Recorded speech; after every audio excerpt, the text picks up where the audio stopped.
Christian parenting.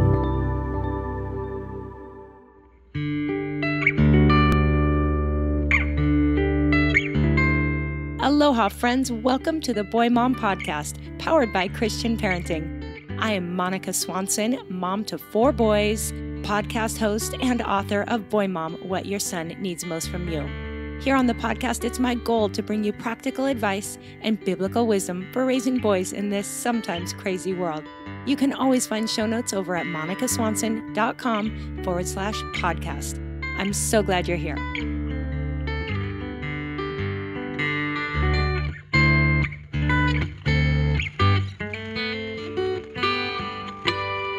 You can't do it all. You can, just not all at the same time. There's times to focus on certain things. But the things that you can always focus on are those character traits that you want your children to have as adults. Sitting down and saying, what do I want my children to have? I want them to be respectful. I want them to be obedient. I want them to be kind to others. And above all, you focus on those things in whatever situation you're in. Because every situation is going to help you teach those things some way.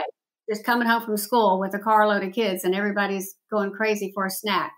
It's a great opportunity to teach patience and kindness and obedience and quiet, those kinds of things. Aloha, friends. Welcome back to the Boy Mom Podcast. I hope you're doing great. I am so excited to share today's interview with you. You were just listening to a short clip from Chrys Howard, who has so much wisdom to share with all of us today. Now, many of you know Chryss as the grandmother to the Duck Dynasty crew. She is Korie Robertson's mother, and we had Korie on this spring, and Korie had so much wisdom to share, and you're going to see where she gets at least a lot of her wisdom. They just have a beautiful legacy in that family of godly wisdom being passed down through the generations.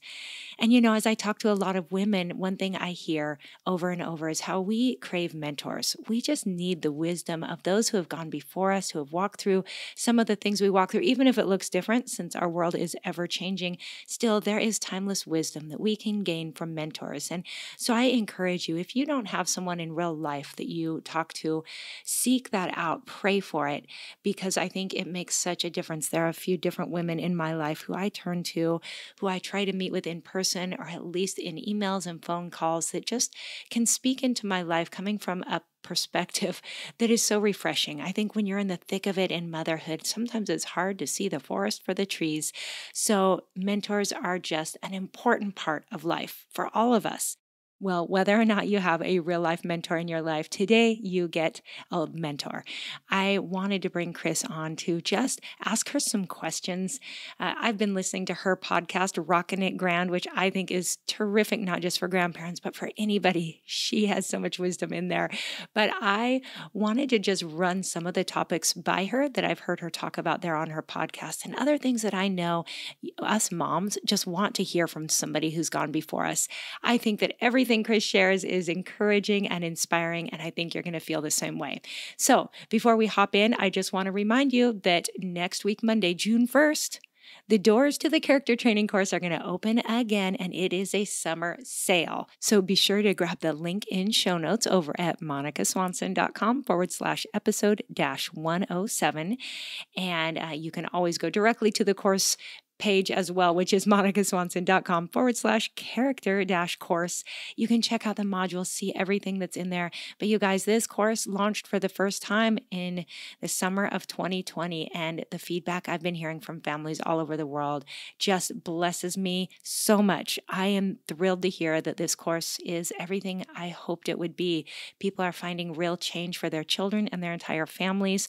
They're telling me it's practical, it's encouraging, it's doable to get through the modules. And what I love is when I've asked what everyone's favorite part of the course is, I'm hearing so many different things. It's not like there's just one thing that stands out. Some people love the interviews, some love the videos. A lot of people are finding just so much help in the downloads that they have printed out and used with their kids. So remember, once you're in that course, you have lifetime access. So this is a great time to get it. If you're thinking you're ever going to get it, grab it while it's on sale, $35 off. And the doors are only open from June 1st to June 7th. So again, go over, check it out. Hope you can join us this summer and really dive in with your kids. Use your time intentionally while you've got them this summer. And now we're going to dive right into this interview with Chrys Howard. I'll have a few final words to say at the end, but I hope you enjoy. Well, hey, Chrys, welcome to the Boy Mom Podcast.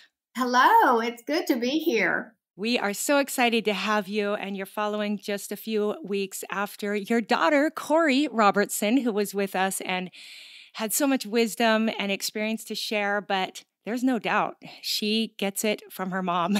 I know enough about you to know that you have passed on such a legacy to your family and are still so involved in the Robertsons family, and you're amazing. So before I dive in, could you just give a quick introduction to who you are and a little more about your background?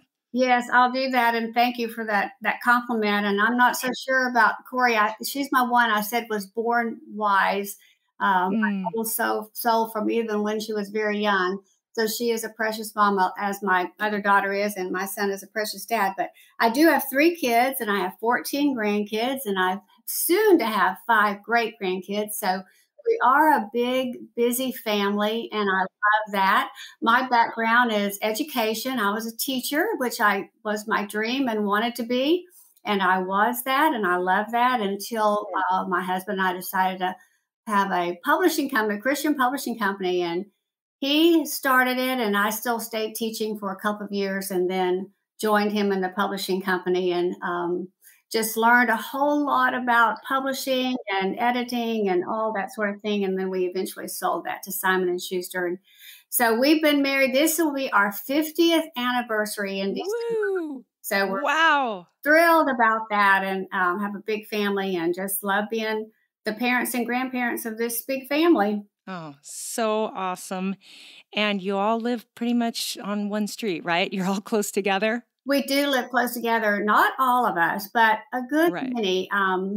Korie and her husband do live right beside us, and my son is about 3 minutes away. But I have a daughter and her children who were raised in Huntsville, Alabama. Now they're in college in different places. So we did have that 7-hour commute to ball games. We even went to a ball game and a baseball game 7 hours away and turned around and came back that same night. Oh my goodness. Stop it.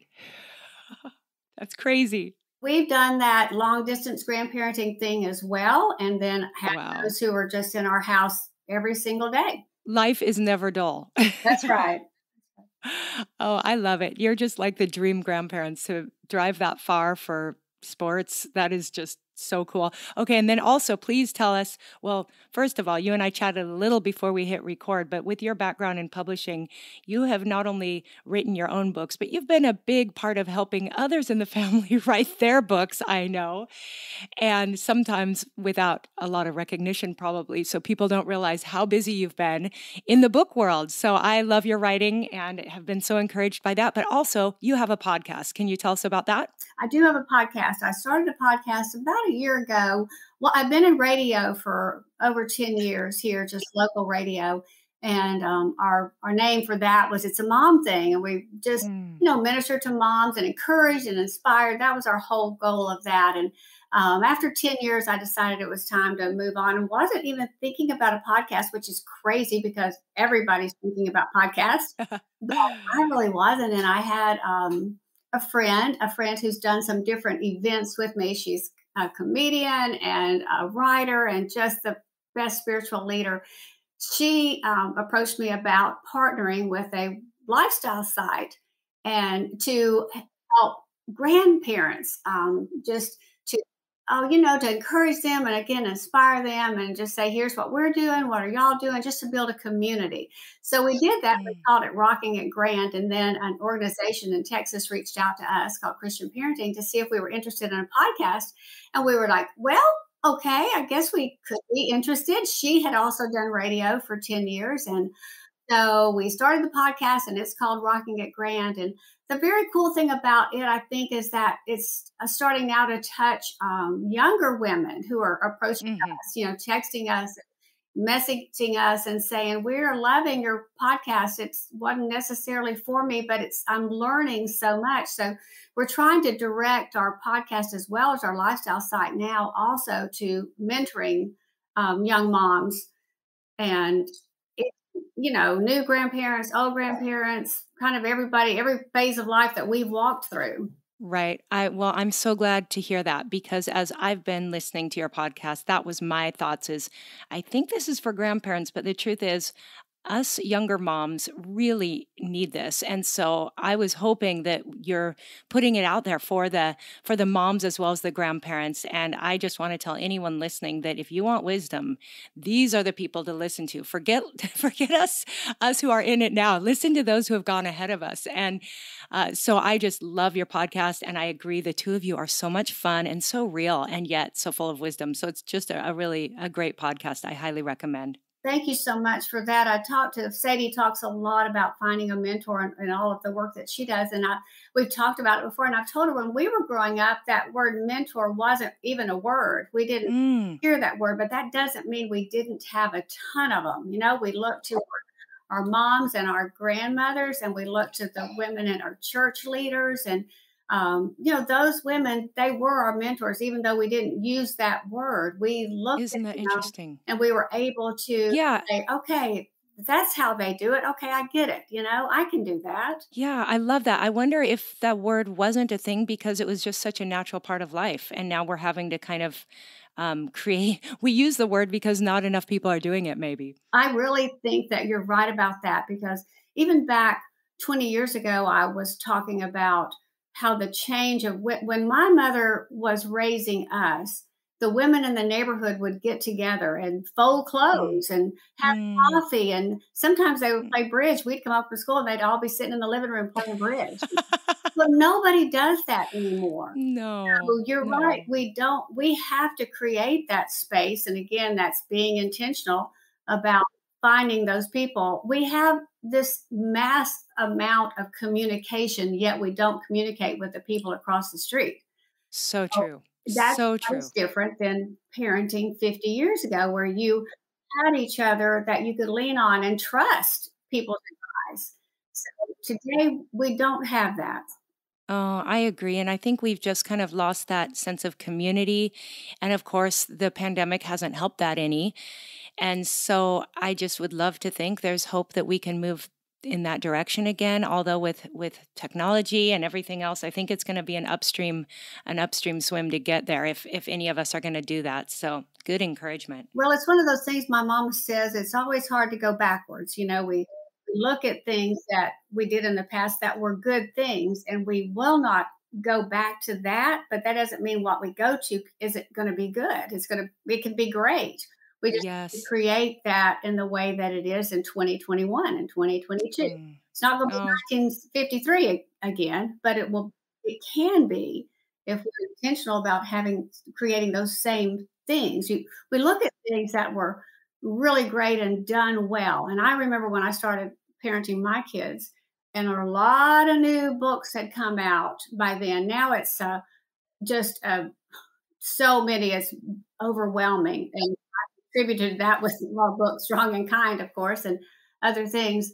But when I started parenting mine in the 70s, books were starting to come out, and I was reading things that I wasn't agreeing with. mm. And I remember thinking, you know what? I'm closing the books and I'm doing what my mom did and what her mom did, because those were trusted methods of raising children. Hmm. And so that's where we are today, with so many voices out there speaking into you, young moms, that you have to be very discerning about which voice you want to listen to, and that it lines up with your values and character traits that you want and Hmm. what Oh, that's you so good. raise. That's so true. And I have a feeling your mom and grandma were probably turning to the Bible most of all, right?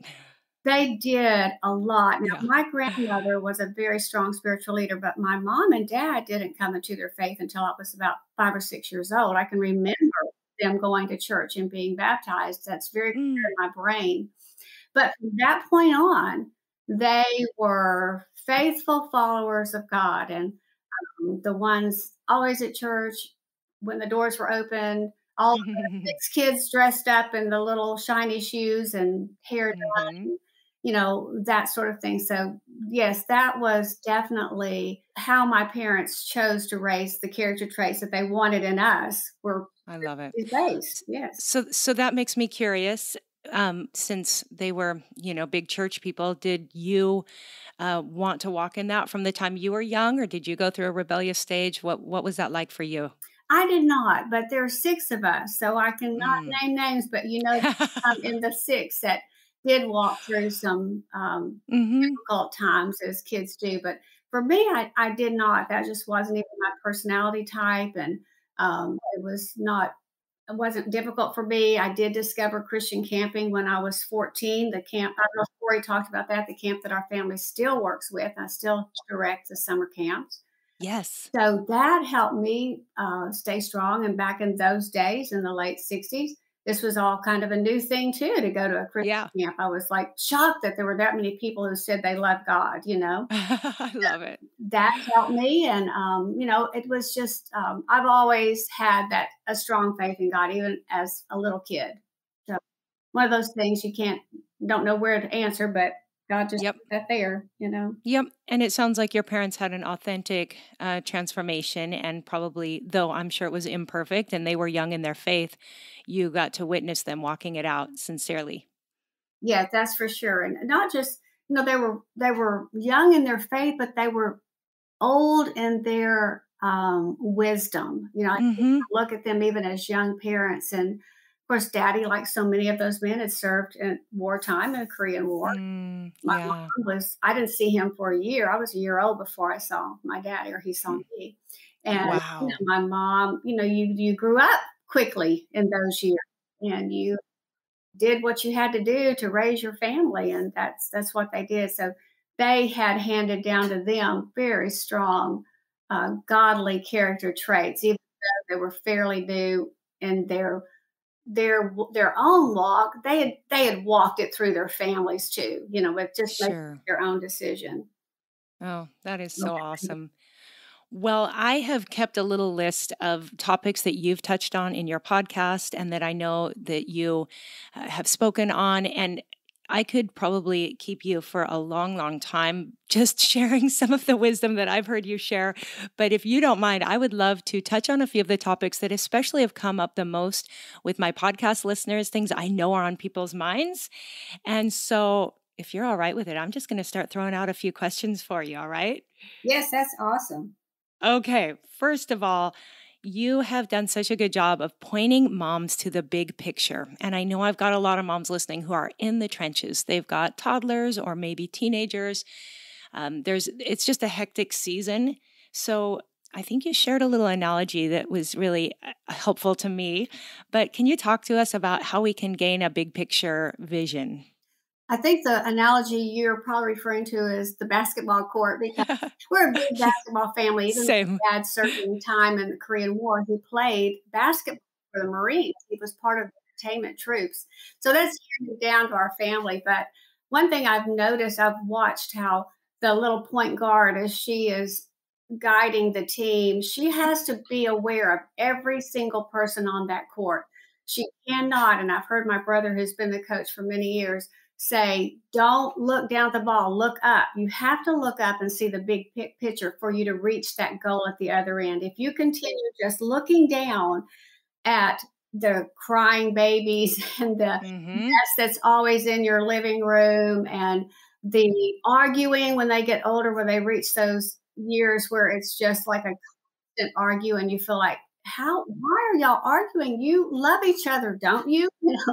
If you just look at that and not look up and see the big picture of what you're trying to create when it's all over with.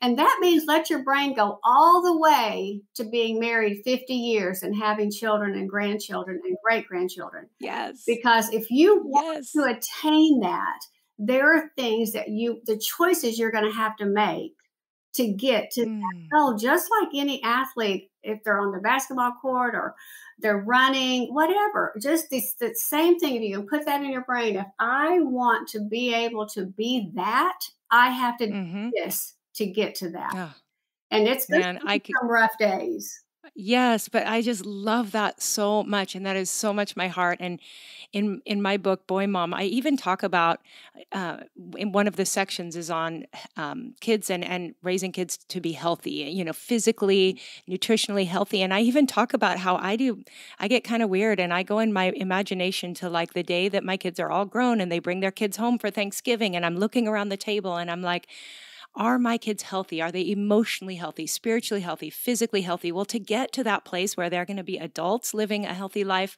what can I do today?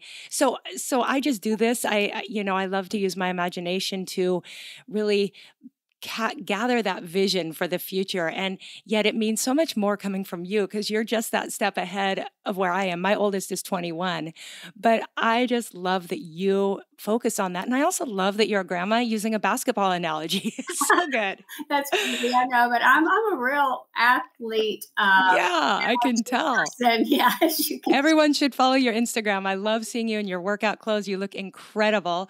And yeah, I was actually a point guard. So that's probably why I love that because I grew up in a basketball family, but I'm a bit short for the sport. So I was the point guard. So I love it. There you Okay, go. Yeah. such good wisdom there. We could just camp on that and be done. But I'm going to keep going here.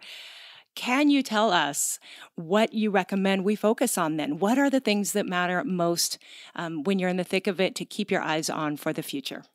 I think, man, that is a tough one because you can get overwhelmed at what you're supposed to be focusing on too, and till you just are like, I can't do it all.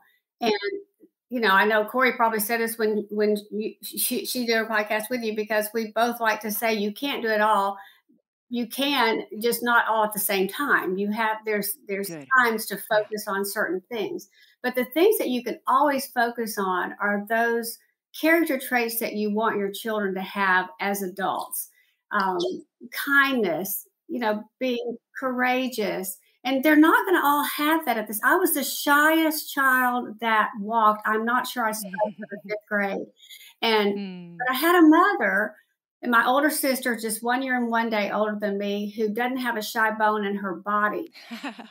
So here, then I came along and super shy, but I had a mom who was able to parent both of us where we were, help me to be able to come out of being a shy person or to use that. I still have that. I'm still a shyer person by nature, but she did things like made me, talk to the lady in the grocery store, made sure I shook hands with the man at church, was Hmm. able to guide me in those kinds of things. So I think Hmm. just sitting down and saying, what do I want my children to have? I want them to be Hmm. respectful. I want them to be obedient. I want them to be Hmm. kind to others. And above all, you focus on those things in whatever situation you're in, because every situation is going to help you teach those things some way. Just coming home from school with a carload of kids and everybody's going crazy for a snack Yeah. is a great opportunity to teach patience and kindness Right. and obedience and quiet, those kinds of Yes. things.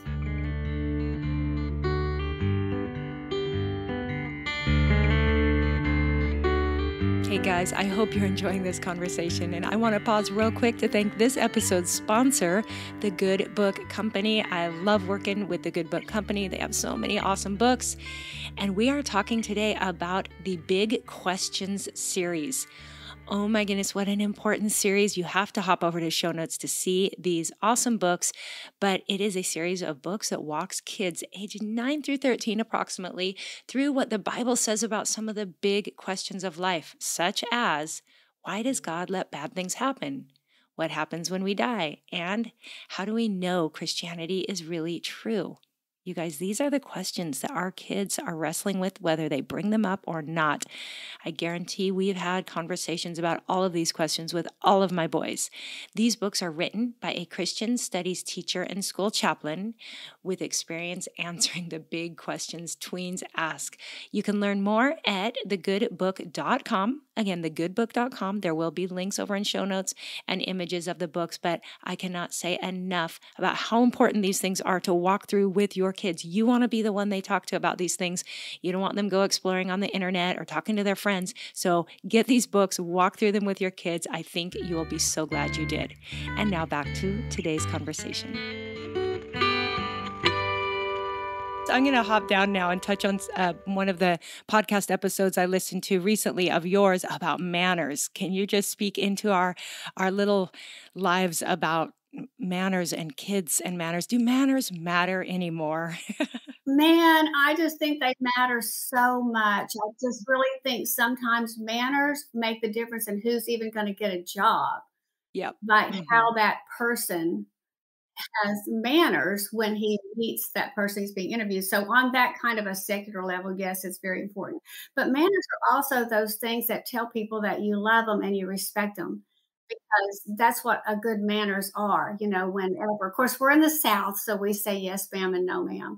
And we teach our children that, already with John Shepherd and Zane, who are 2 and under, we don't, because we're just used to that in the South. We don't even say yes. We say yes, ma'am. We teach those manners so that they sound kind and respectful to the people that they meet. But I believe that we have a joke in my family, because I am so big on manners at the dinner table that I insist that my grandkids learn how to eat properly at the dinner table. And I used to tell them, my own kids, I'd say, you never know when you might get invited to the White House. And so now, since Korie and Willie actually were invited, now it's the biggest joke, because, yeah, you actually could be. We did. You actually could be. Most of us, that's never going to happen. But and this would ever happen, but this could actually happen, and you just never know who you're going to entertain. And so you just true. Know your manners. And one of the other funny things, when Bella was probably 8, Bella's 18 now, but she had a friend over for dinner, and I did the thing of put your napkin in your lap, that kind of thing. And she looked over at her friend and she said, when you eat with 2 Mama, you get dinners and you get manners lessons. I said, that's true. Right. So because good. I just think they're important, and it's little things. Manners are not anything more than a habit. We get in the habit of doing good behavior, and we get in a habit of doing not so good behavior. Yeah, and you're right. When we recognize maybe that's happening in our kids, and we have kind of forgotten, let it slip, haven't been doing what we should do, that's when you sit down with the whole family and say, you know what, we all need to regroup here, because we've kind of gotten where we're not treating each other kindly, or we're not saying yes in a kind way. We're saying, yeah, yes, ma'am. I love it. At least when children at least say yes and no, and not no. Yeah, So, totally. Those kinds of things that say to the world, I respect who you are enough to use good habits and how I respond to you. Yes. Oh, I love that. And I guess it's important to remember that we can retrain our habits. It takes time and intentionality, but we can retrain our kids' habits if we want to, right? Absolutely. Yes. I love that. In Boy Mom, I quote Emily Post, of course, that the expert on manners. I don't have the exact quote in my head, but something about how manners are really keen awareness of others and others' feelings. And she says, if you have that, it doesn't really matter what fork you use. And I thought, it's true. It really matters. The heart of manners is a thoughtfulness to others. That's right. And yet we have lost that art too of things like table manners. And here in Hawaii, you don't hear yes, ma'am, or yes, sir, unless there are a lot of military here. So sometimes we get someone from the South, but here in Hawaii, everybody's auntie and uncle.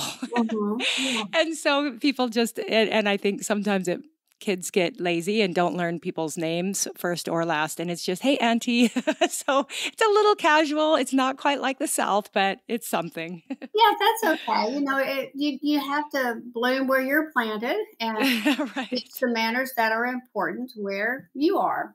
That's right. Okay, now just hopping into another topic, and that's rituals and traditions. I know some of us, some out there just come by this stuff real naturally. They're crafty. They love all the different seasons and the rituals and traditions. And others get a little overwhelmed and think, does this really matter? Can you speak on that a little bit? I think traditions and rituals, or how whatever you want to call them, are so important in families because here's my reason. Because that's what gives kids two things in life: that gives them security about who they are, who they belong to, and it also gives them hope for things that are going to come up in the future. For Mm. example, this past year was so bad with COVID. And so, for a lot of our children, having that hope of maybe a family reunion, 4th of July, or this next Christmas when I'm going to do such and such. Even this past Christmas, we couldn't do the Christmas that we typically have, which is usually large and just craziness. Asked which involves my extended family. This year it was just going to be our family, which was unusual for us. But I asked all the grandkids, I said, well, do you still want to do cookie decorating? Do you still want to do? And they're in college and they were Mm. overwhelmingly, yes, we want to Yes. do every Hmm. tradition we've always done, even if it's Mm. just our crew. And so we did that. And that tells me that that is what traditions do. It speaks to who you are, who you belong to. This is what our family does. What does your family do? That says this is me. This is who we are. And then it also gives them hope. Through all that time of that first semester of college last year, some of mine were brand new freshmen, and it was very difficult to walk into that. You've got one in college, to walk into that, Hmm. the classes be online and not get to do all the things that you normally Sure. do your freshman year. But Mm. having that, okay, when you come home Christmas, we're going to have something normal. Hmm. Right. Yes. We're going to So true. make cookies. We're going to have our talent show.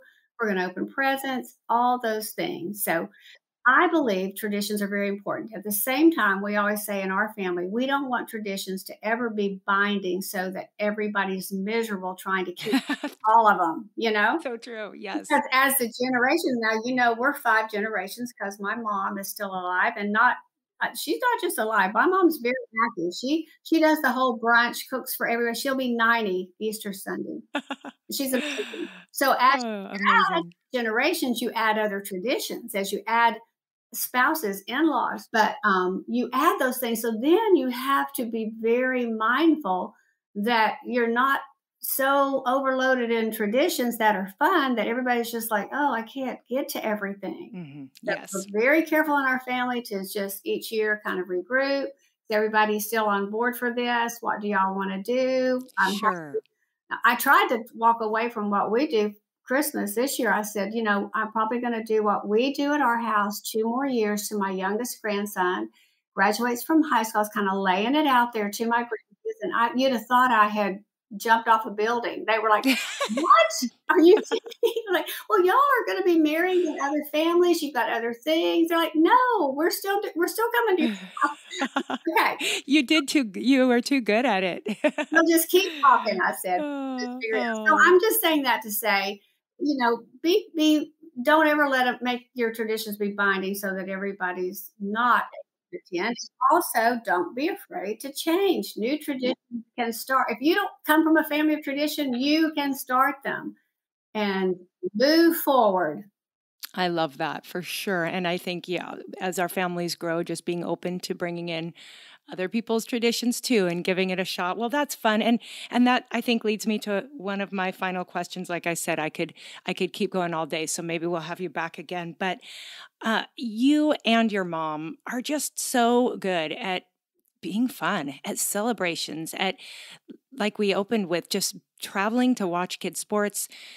Do you have advice, even if there's grandmas listening, maybe, but how how can we keep things fun and not get bogged down by just the daily grind and all of that? How do you keep yourself just having fun with the family and with all the things that could easily wear you out and make you just grumble and complain?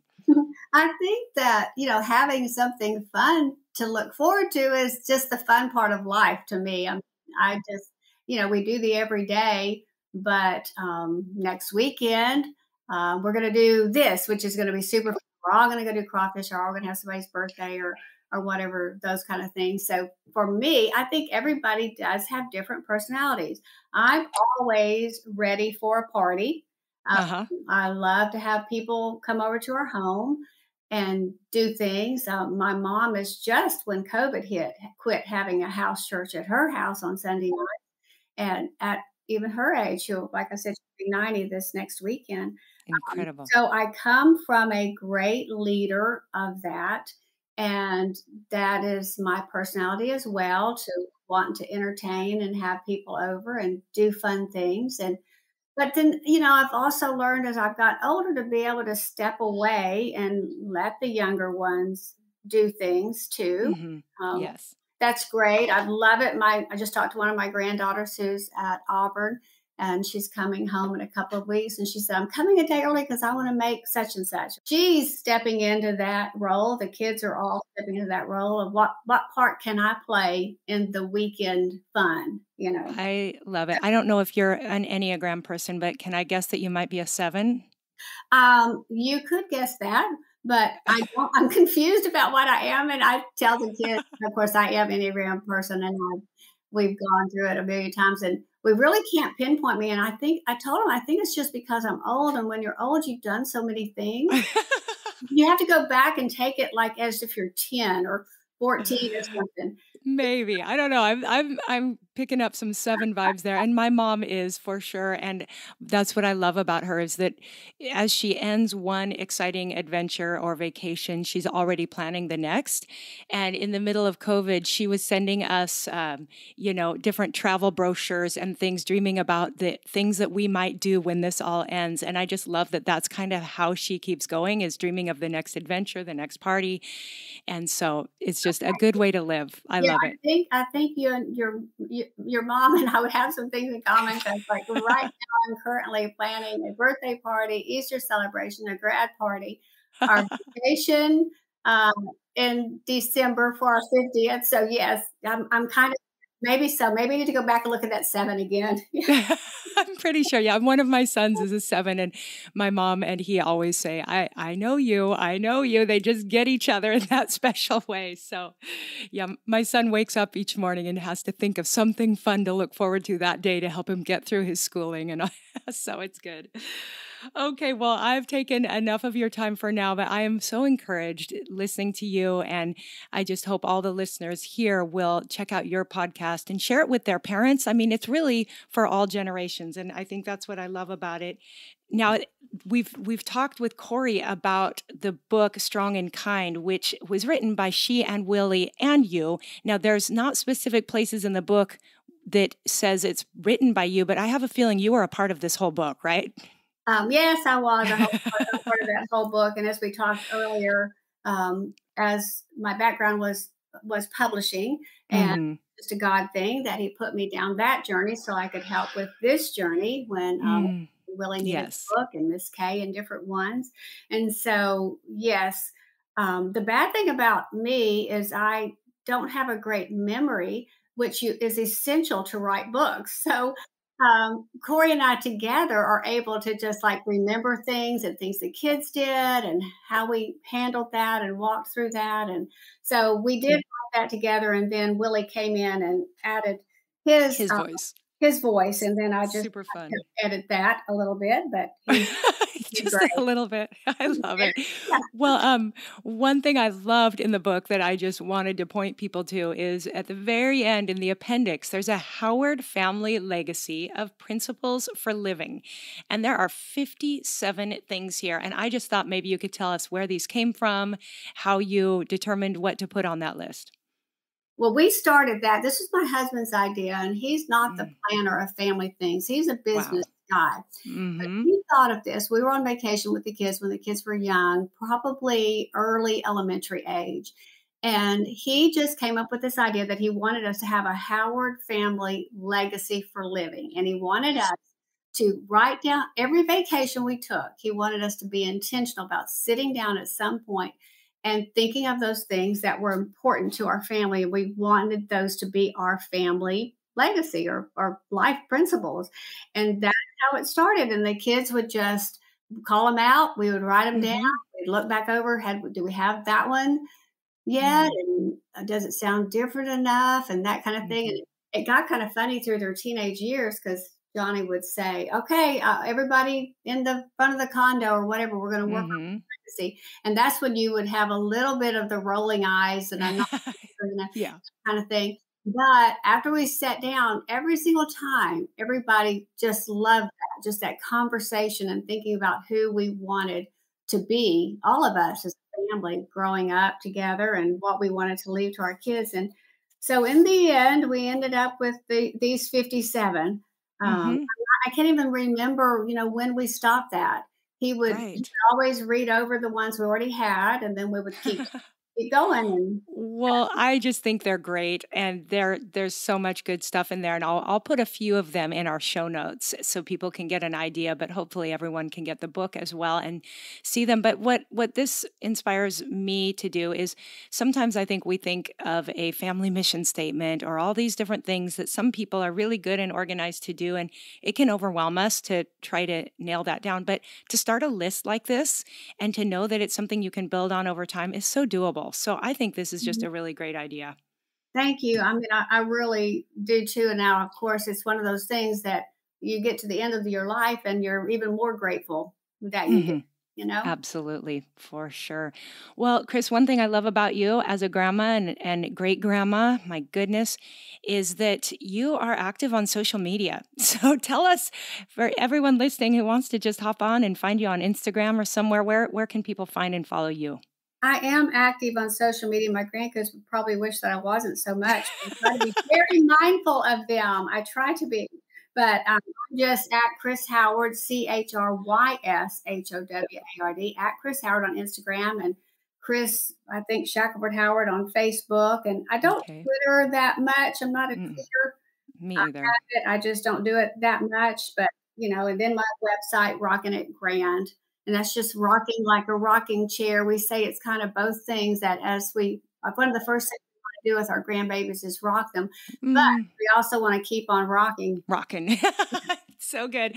And with that, can you give a little heads up to everyone what's going to be coming out next fall?